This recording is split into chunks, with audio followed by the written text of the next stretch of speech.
Good morning, everyone. Thank you for joining us today here in August. I commend you for taking the time out of your summer days to listen to our presentation. As always, I have with me Gareth Watson, Vice President of our Investment Research Group here at Richardson GMP. This call is being recorded, so we will send it out to those listeners. If you want to forward it to friends and family, you'll be able to do so in a couple of days. Gareth was just on BNN this morning, and he's rushed over here to do his presentation for our clients, so thank you, Gareth. Before I hand it off to him, I just wanted to recap what has happened since our last presentation. The focus over the last couple of months in May and June has really been about Ben Bernanke, the Fed chairman, stating that he will be tapering his bond buying program in the U.S. Since that announcement, the U.S. Treasury 10-year Treasury rates went from about 1.5 to 2.6%. The rise doesn't seem so much since it's only 100 basis points or 100%, but the magnitude is actually very significant. And global stock market indices at that point reacted negatively to the news. I scratched my head a little bit in that generally with his announcement he stated he's going to taper, not stop, but taper because the U.S. economy is doing better, and he will slow down the bond buying program. And then from there, I believe it was about a week later, he announced that maybe the U.S. economy isn't doing as well, and he may not taper as quickly as he thought it would be. And in that provided a recovery in the markets. So our clients over the last 8 months prior to June have been enjoying rising values in their portfolios with a bit of a pullback in June and then a recovery again in July. Another bit of news has really been the outperformance of the U.S. stock market over the Canadian stock market. It's been almost 15 years we've seen this magnitude of outperformance, and of late, from a Canadian perspective, the news of BlackBerry hiring on an advisory group to source out strategic relationships. So that's really what's been happening. I will quickly go over the performance of the indices. This is as of yesterday, so it's very fresh numbers. The S&P TSX is up 1.3% for the year. As I mentioned, the S&P 500 has greatly outperformed the TSX at 18.5. We throw in currency in there, in Canadian dollars, it's actually north of 20%. The MSCI Europe, Australia, Far East is up just under 10% at 9.9, and lagging behind is the emerging markets, down 9.2. And the DEX Bond Universe Index is actually down 1.7% for the year. And the Canadian dollar, if you can remember, in January, Gareth had stated that we anticipate the Canadian dollar to be bouncing around 95 cents on the U.S., and it's currently trading about 96.6, which is down 3.8% for the year, and gold is down 20.6% for the year. So that's a recap of the markets as of yesterday. I'm going to hand it over to Gareth and provide you with an overview of what we anticipate is going to happen for the balance of the year. Great. Thank you very much, Frank, and thank you very much to everyone for joining us today. I'm going to take about 15 minutes of your time here to try and provide you with an overview of what we're seeing in the marketplace in terms of trying to look at it from a macro perspective and then look at some specific markets. Now, if you've tuned in before, my presentations have been a little bit longer. I've tried to make this one a bit more concise to be respectful of your time. And, you know, let's just add a few comments here about each of the countries that I've designated that we need to talk about when we eventually get to a discussion about the Canadian equity market. First of all, the United States. They are likely, really, our most important trading partner. Therefore, we pay very close attention to what's going on in the U.S. And a general summary of what's happened in the U.S. right now is that things are good. I would say that they're not poor. I also say that they're not great, but good is a good adjective to describe the current situation in the United States when it comes to economic growth. When I say good, I would include as reasons for that characterization. Number one, jobs are continuing, at least I should say, they're continuing to create jobs.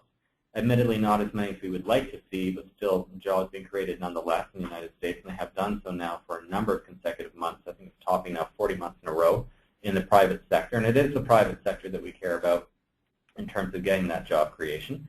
Also, housing prices have been a big story in 2013, as we expected that they would be. We thought for a long time we've never been on board the whole housing recovery story until this year, and it appears as though that is actually happening. In fact, it has happened. That's been adding some extra equity value to home prices, which has been obviously putting some more equity into consumers' pockets. Not that they're necessarily spending it, but it's good to know at least that equity or home prices are providing a bit more wealth to the average American out there. The economic growth situation being around, I'd say, 2 to 2.5%. Normally, we'd like to see it coming out of a recession and into a recovery more in the 3 to 3.5% range, but still growing nonetheless. And they are much further ahead when it comes to a policy standpoint than many other parts of the world, such as Japan, which has just started essentially quantitative easing, and also Europe and the UK, which are a bit behind the United States. So they are further ahead in terms of providing liquidity to their markets. And if we go back to 2008, it's a very good example of what happens to a market when there is no liquidity. The market collapses. When you have lots of liquidity, there is support for market, and this is, I think, why the United States is outperforming vastly a lot of other exchanges around the world. And as Frank mentioned, he mentioned the S&P 500 up 18%.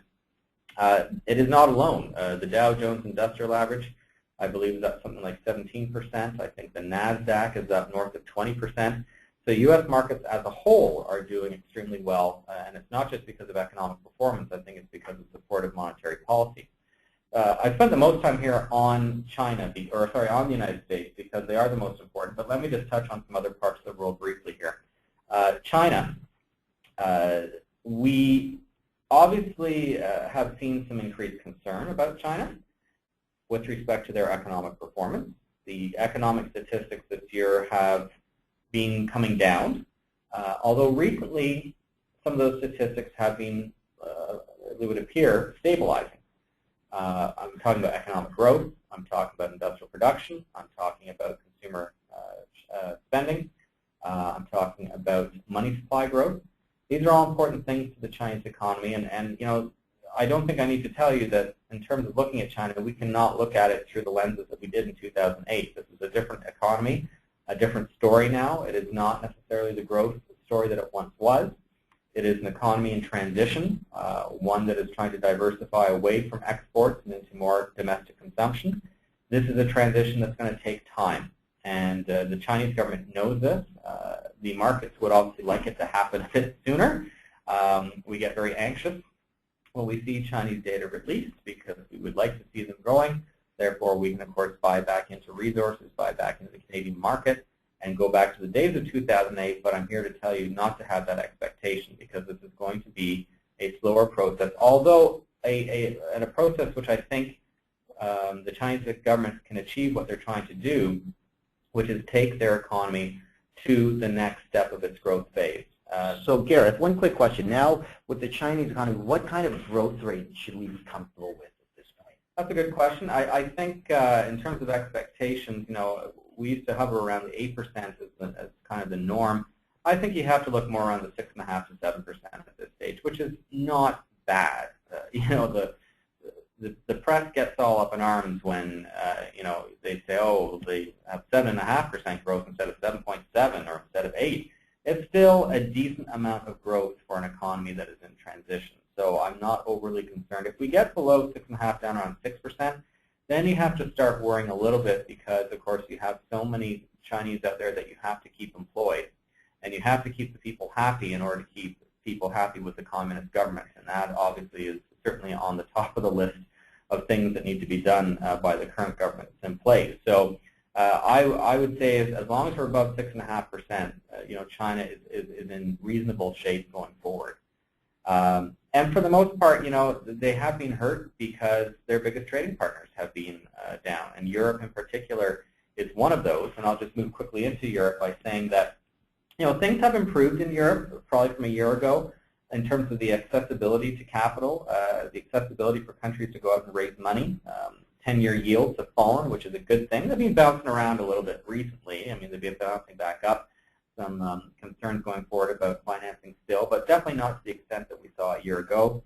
There's been some data out this morning, I think, from Germany and other countries that might indicate that perhaps technically Europe has come out of their recession. There was an expectation at the beginning of the year that they would do this as the year progressed and come out of it towards the end of 2013, and it looks as though they're on pace to do that. But with that said, this is not a massive reacceleration of the European economy. This is an economy that needs to restructure itself. This is an economy where there's a number of countries that need to go through a tremendous amount of transition and essentially resetting themselves for the demographic changes that are about to come in the next 20 to 30 years. That is a process that's going to take a long time. And it's not to say that they can't grow during this process, but it's certainly a lot more tricky.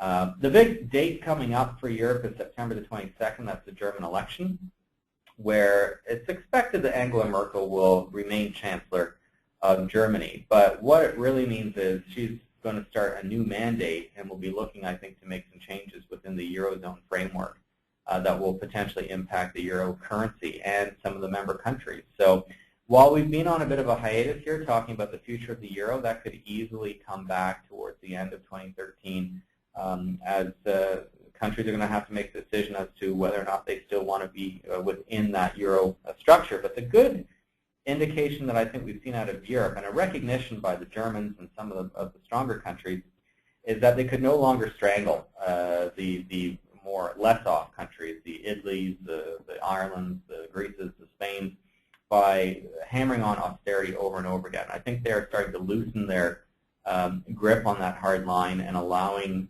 some of these countries to start reinvesting, which is absolutely key to getting them back into growth phase. So do you see that as possibly beneficial to the unemployment or the employment of those countries like Spain? Oh, absolutely. Yeah, I mean, if you're allowing your government to put money back into the economy, in some way, shape, or form, you're going to create jobs. The problem is that these unemployment rates are so huge that you're not going to bring them down very quickly. You know, Spain, all kinds of numbers out there. Youth unemployment is 50%. Overall population unemployment is 25%. That's not something that you're going to fix within a matter of months. That's going to take years to do. But it's a step in the right direction. Oh, absolutely. It's completely a step in the right direction. If they keep emphasizing austerity, bottom line is you cannot grow an economy if you don't reinvest in that economy. If you basically, all you want to do is just, you know, it's the same with our own personal finances. We can't grow our money unless we invest it. If all we do is cut our expenses and save it and put it into a GIC and make 0.1% a month, I mean, that's not the way to grow your money. It's the same thing when it comes to growing an economy. You have to put money to work in order to create jobs, in order to have what we call the multiplier effect, so that every dollar that goes into an employee's hands then gets spent and gets spent again and gets spent again. That's how you create economic growth. And if all you focus on is austerity and you take the money out of the people's pockets, then you're just simply not going to grow at all. And a lot of these countries have figured that out, and they've seen it happen. And that's why I think Germany and France and some of the stronger countries have backed off the austerity line. Japan, obviously very topical because they have decided through a government change and a change at the head of the Bank of Japan to kind of throw the kitchen sink, so to speak, of monetary policy in hoping to get that economy going, which has kind of been stagnant for 20 years. So they are doing the equivalent of the United States, if not more, on quantitative easing, pouring all kinds of money and liquidity into the system. The government is going to be introducing some fiscal changes to accompany these monetary policy changes, and then they're going to have to put in some structural changes because Japan is a very old country, which I think is going to be very difficult for them to implement these changes because it is known that as you get older, you're less open to change, so to speak. But it's something that has to be done in Japan because, simply put, there's just not the younger population there to help support the older population. So changes are on their way. As of right now, so far the policies have worked on the monetary policy side. The Japanese market's done very well. Economic growth has expanded, but this is only the beginning. And I think we'll know probably by the end of the year if this experiment is becoming more and more successful. So the verdict is still out very much on Japan, but they are influential because they're the third largest national economy out there behind the United States and China. The largest economy of them all is the Eurozone as a whole, but Japan is still very influential nonetheless. And that brings us to Canada. The Canadian economy is still reasonable. We obviously had some disappointing jobs numbers on Friday, but that has followed some months of very strong jobs growth. Obviously, commodities have been volatile. So the growth out of the West has also been volatile. But on the whole, as long as the United States is in that phase of growing again, I think the Canadian economy is well positioned here to help capitalize on that growth.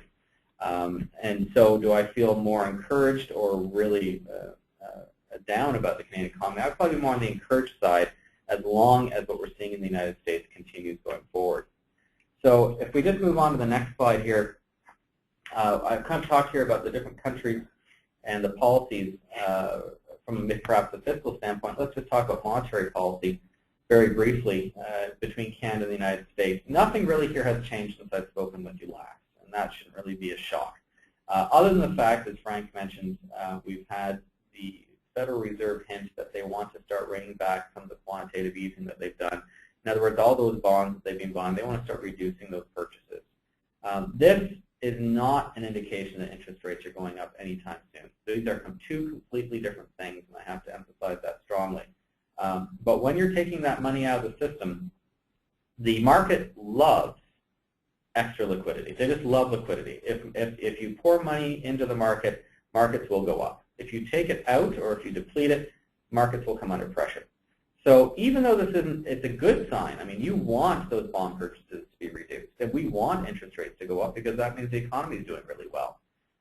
But any hint that some of that, if we can say it, that the Kool-Aid is being taken out of the punch bowl, tends to make investors a little nervous. So in June, when we talked about tapering in the marketplace, you saw the markets pull back, but data recently suggested that perhaps that tapering might not happen as soon as we think, and markets have recovered. Again, a whole example for you as to why liquidity is so key.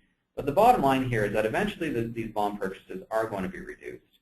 I don't think it's going to have a huge impact on the overall economy to the extent that it's not going to put us back into recession in any way, shape, or form, or else the Fed wouldn't do it.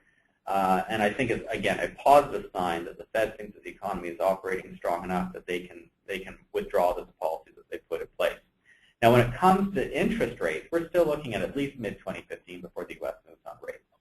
And in Canada, no expectation for rate hikes in 2013 whatsoever, and you're definitely looking probably maybe mid-2014 before we start to see rates potentially creep higher. We do have a new governor of the Bank of Canada since I've spoken with you last. It doesn't look like the policies have changed whatsoever. The approach hasn't changed whatsoever between Mark Carney and the new Governor Polis. And for that reason, I don't think there's much that really has impacted the market from a monetary policy standpoint here in Canada. Now, looking at some other parts of the market, getting more specifically into markets, I should say, commodities, a complete change here compared to last year. If I showed you this chart last year at this time, all the bars would be pointing up. Here we have the complete opposite except for oil, essentially, which is doing, quite frankly, head-scratchingly well at this stage relative to other economies. It's been a tough year for commodity prices. Now, just specifically on a few, oil, I was on BNN this morning, and I was asked about oil, and I'll be blunt with you, and I say, fundamentally speaking, I cannot tell you why we're at $107 per barrel. At the beginning of the year in our outlook, we said that oil should probably be somewhere between 80 to 100 bucks this year. We're certainly exceeding that, and it's made us a little bit nervous here in the short term, and we expect that oil prices should come down. There is certainly a lot of discussion that the reason why we're at 107 is because of what's going on in the Middle East. Speculative premiums being put into the oil price, which is fine and dandy, but fundamentally speaking, we can't really justify where it is, so it does leave us with some caution. Natural gas, we've been through a roller coaster. We didn't think it would do much this year, and if you look at it right now, it hasn't. It is up 0.3%. It was up 25%, though, 3 months ago, or I should say March and April.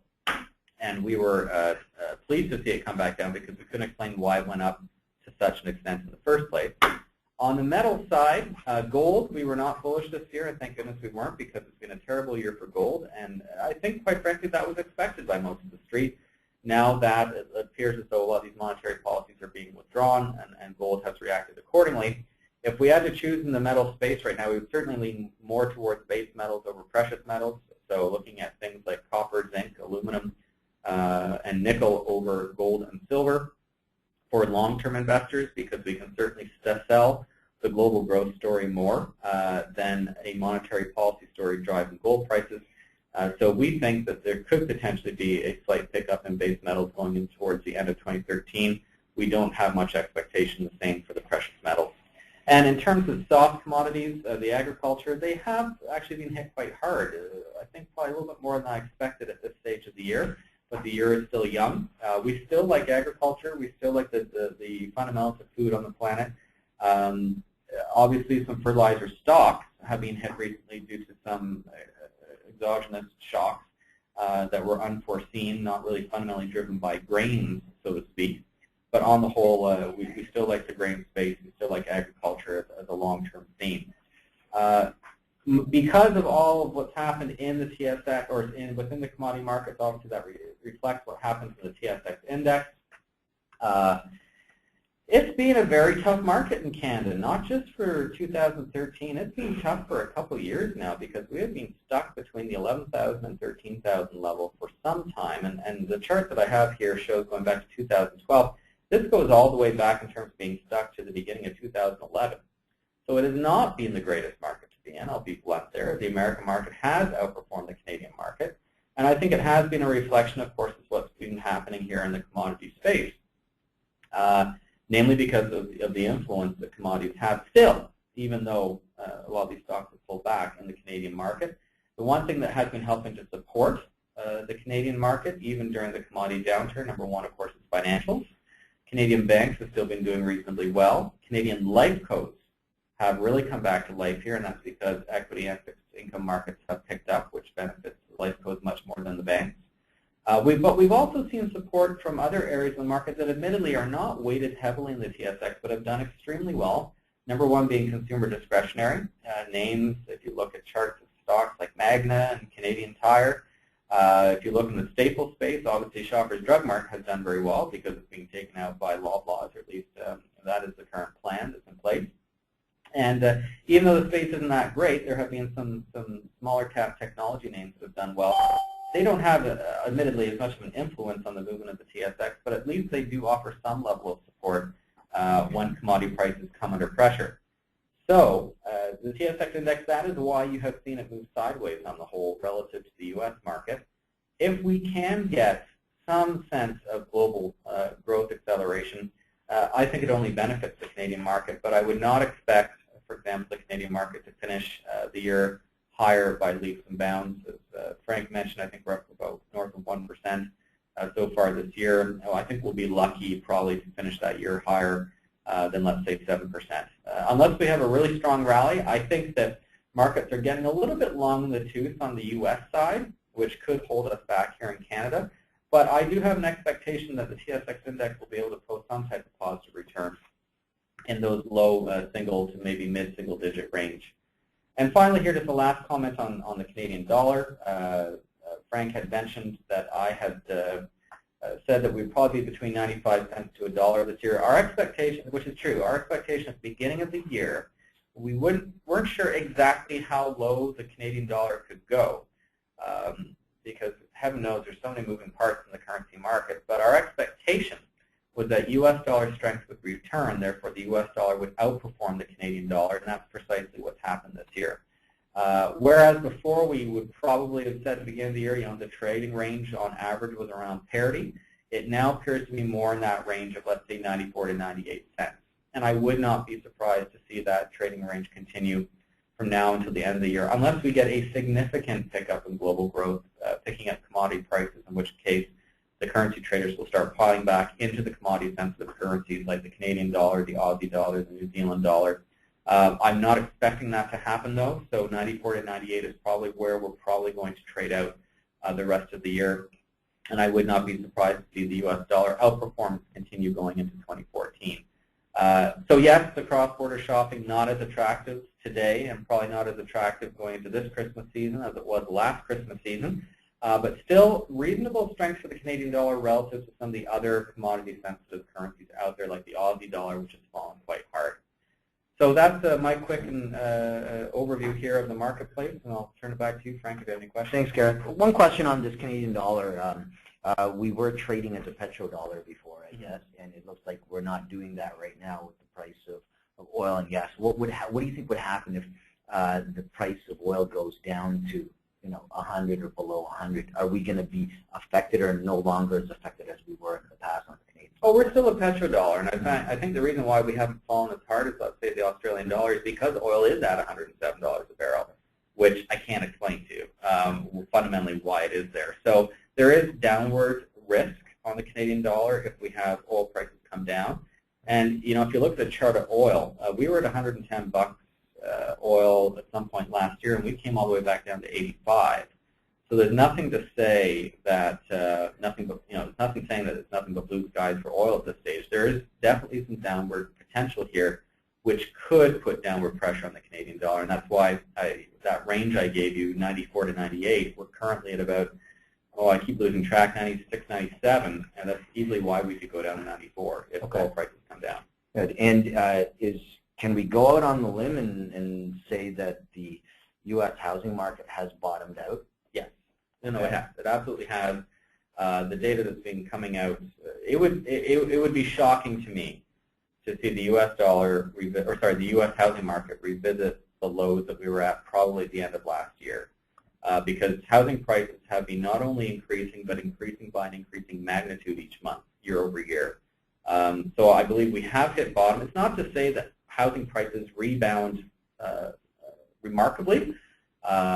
It's not to say that if you had a $500,000 home and it went down to $200,000 that you're going to be back at $500,000 in a year. It's not going to happen, but it's going in the right direction, which is encouraging.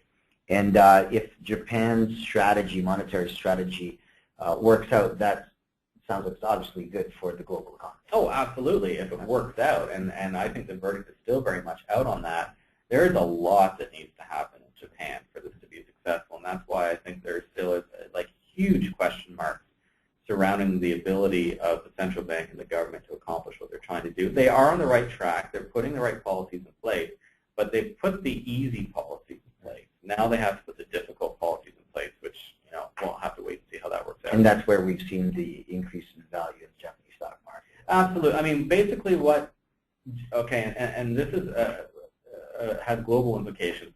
What the Bank of Japan and the Japanese government are trying to do, they are trying to weaken the Japanese yen so much that all of a sudden all the goods produced in Japan are cheap relative to everywhere else in the world. So if your yen, it's just like in Canada. Many of you may recall when we were at 63 cents. What was pushing our economy? We were a huge exporter. Manufacturing was huge. Auto production in Ontario was huge. Now that we're at parity or close to parity, well, we're not producing as many cars as we used to. Manufacturing has declined. Currency is very influential. So all these countries out there are trying to almost chase Japan in weakening their currencies to remain competitive in the export market. And because of that weaker currency, there has been more business to Japanese companies, and therefore you've seen the earnings come in a lot stronger, and therefore the economic growth has been better than expected. In another presentation, we'll talk about currency wars. Yeah.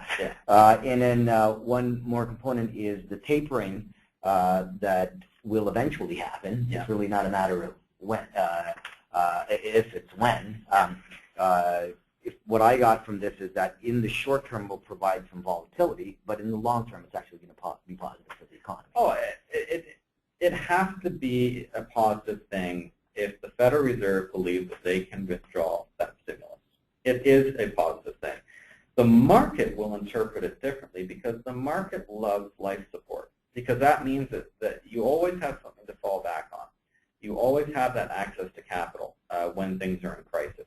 When you start taking that away from investors, they should be feeling more comfortable with the economy, but sometimes they tend to feel a little less comfortable because it means that the hand-me-outs are disappearing. The free money is disappearing. People love free money, and admittedly this is not free money to people like us, but to banks it has been free money.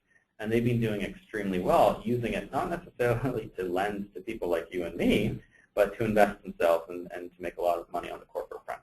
Okay, great. So going back to the performance of the different regions and asset classes such as bonds, Canada versus U.S. and global, it emphasized the importance of our philosophy of asset allocation. And with our clients and implementing that strategy, you can all see that it is working in this environment, and going forward, we know it works overall in the long term. So we're happy to continue with that philosophy. Again, thank you, Gareth, for joining us today, and we want to wish everyone a safe balance of the summer, and we look forward to presenting again as we get closer to the fall. Thank you.